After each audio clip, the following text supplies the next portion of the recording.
Stacy, and this is the For Bricks and Giggles YouTube channel. Welcome to 2024. With every year that passes, I think it'll get easier to recognize a new year, and somehow it just never does. But I am really excited for 2024. I think I had a pretty fantastic 2023, and I always enjoy the new year because it means getting to set new goals. I am a very goal-oriented person. I love making goals. I actually do monthly goals for all kinds of different aspects of my life. So while I know I'm creating goals for 2024, I know a lot of people will be doing the same. And with the way social media has just taken over the globe, I figure a lot of people will be starting TikToks, Instagrams, YouTube channels. Whether they're for Lego or not, I thought I'd share some of my own goals that I make in those areas, as well as things like BrickLink, eBay, and Etsy. Because I would say on a pretty regular basis, I have people asking for advice in all of these areas. And I definitely don't claim to be an expert on this. These are just things that I do that have worked for me and that I think help keep me motivated. So the first thing I'll talk about is the social media aspect,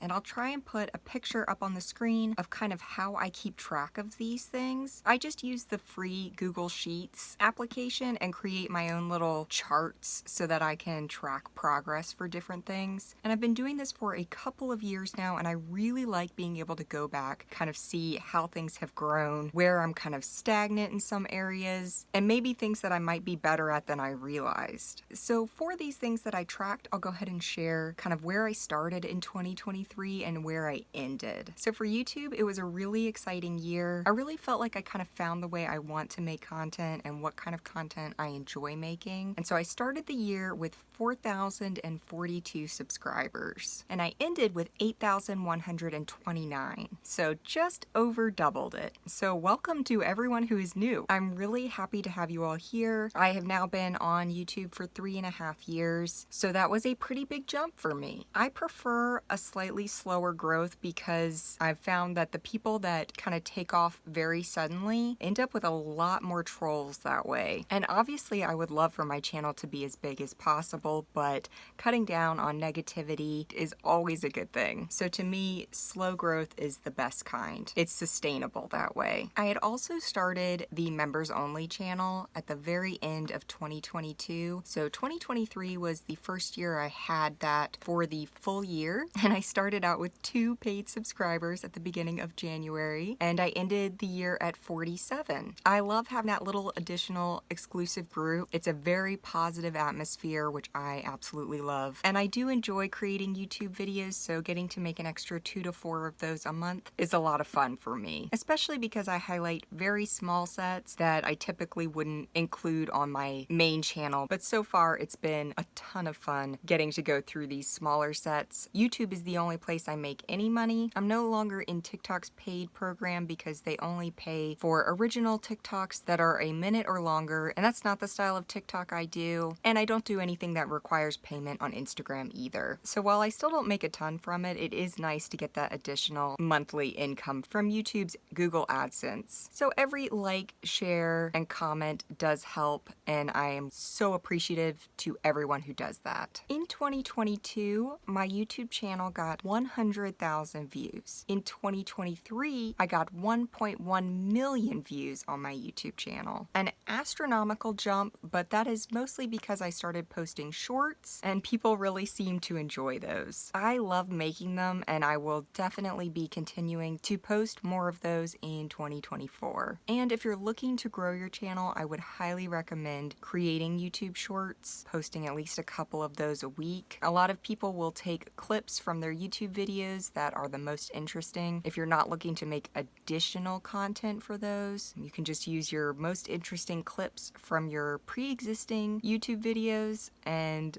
help draw more viewers to your channel. I am already creating shorts via TikTok, and I just repost them onto YouTube and Instagram. I do like for every social media platform I'm on to be slightly different, so I don't post every TikTok I make onto YouTube or Instagram. If you want to follow me there, you would get more than you would on those other 2 platforms. Same thing, I do something slightly different on Instagram, so there are posts that are there that are not on YouTube or TikTok, and then my YouTube videos are on YouTube, so that doesn't get reposted onto Instagram or TikTok. So from what I have discovered, you want to make sure that there's always something a little bit different on each platform to make sure that people aren't getting the same recycled content over and over and over again. Otherwise, you get bored with what you're watching because you've already seen it on 2 other platforms. TikTok and Instagram were not big growth years for me in 2023. At the beginning of 2023, I started the year on TikTok at 17,756 and ended with 20,825. So just went up by a few thousand over the course of the year. Since I don't make any money off of it, it really doesn't bother me. It's just something I enjoy doing. And with every form of social media, you can use it to draw your viewers into a different one. So I can use it as an advertising platform for my YouTube channel, which I do. And so getting more eyes on my YouTube channel is always the main goal. So while I have fun creating and posting TikToks on TikTok, it can be useful for other reasons. So as for Instagram, I started the year with 28,839 followers and ended with 33,996. Again, went up by a few thousand, not anything huge,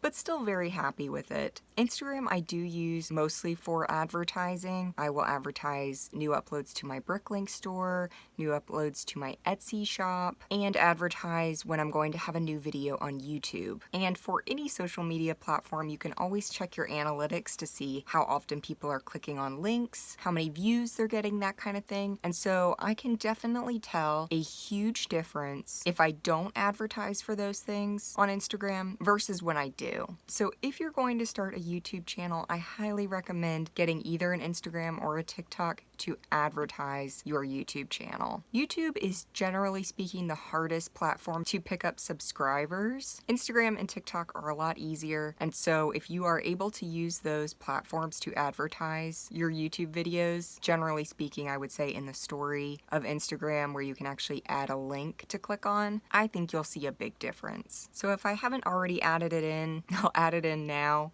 or I'll add it in again. Photo of my little Excel style spreadsheet to track all of this. So my favorite thing is at the beginning of each month / end of the previous one, getting to fill out the results for a bunch of different categories, putting in where you're starting off the month, the goal you want to hit for that month, and then at the end of the month you can fill out whether you hit that goal or not. And so like I said, I've been doing this for a couple of years now, and just having this up on my computer most of the time and kind of checking in as the weeks are going by, seeing if I think I'm gonna hit that goal or if I'm making progress or what areas I'm lacking is just really fun for me. I don't know if anyone else is this way. I just really like being able to gauge and measure how things are going. And if you start, a YouTube channel and you're like, by the end of the year, I want to have 10,000 subscribers, that can feel very daunting. So getting to break it down over 12 monthly smaller goals is a lot easier, and I think a lot more people have better luck with that. And honestly, if you need more help being accountable, you can break it down into weekly goals even if you want to. I've just found monthly has been the best suited for me personally. And like I said, I do this in all aspects of my life. So it can apply to any type of goal you have. But being able to see where you started, what your goal is, and where you ended, and making as many different types of goals as possible, I think is helpful too. Because then if you don't meet all 20 of them, there's a good chance you've made, at least 3 to 5 of the 20 or however many different goals you have. And starting as slow as possible is also really good. If you're brand new to any of this, don't set astronomical goals. Set goals that seem very possible to start. And then once you kind of get a rhythm down over 3 to 6 months where you're kind of starting to see how steady things are, then you can start making them slightly more unattainable. So if I know, for instance, that I typically get 300 new subscribers a month, and I've kind of been seeing that for a while, I'm going to say next month I want to get 350 or 400, something that I know is just like a little bit more than the usual. That way, when you're first starting out and you're hitting things pretty consistently, gives you a lot of motivation, and then you can start reaching a little bit further than what you know is attainable. But don't make it so astronomical that there is no no chance without going wildly viral for that thing to happen. I do see people go viral all the time, and I hope for you all that that is the case, but you just never know. As for the selling platforms like Etsy, BrickLink, and eBay, I don't track quite as thoroughly for those. Usually what I like to do is just write down the number of lots I have in the store at the end of the month and how much the dollar value is of the store at the end of the month, and kind of the same for Etsy and eBay as well. Number of items in the store and the store value, and then I may do goals for ideally how much the dollar value of my sales are for the month. Doesn't really matter so much how many lots or anything like that, but that way I can just track my store size and the value of the store and see if I'm meeting my sales goals.